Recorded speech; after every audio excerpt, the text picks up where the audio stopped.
Saya pun tak tahu berapa tahu pasal akaun. Saya minta advice contoh dia dah buka saya punya sistem. Okay, dia kata okay, tak ada masalah, boleh hantar. Accountant pun dah approve kan benda Idan Awan.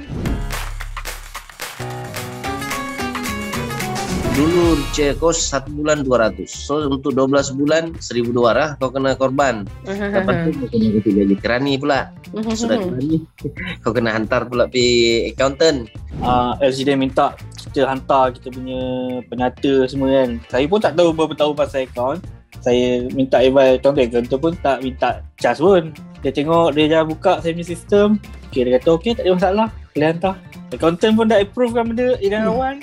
So saya pun okey lah. Saya urus akaun sendiri, saya key untung rugi sendiri, saya key costing sendiri, invoice bilan sendiri, dan yang paling best sekali, saya sudah declare cukai sendiri.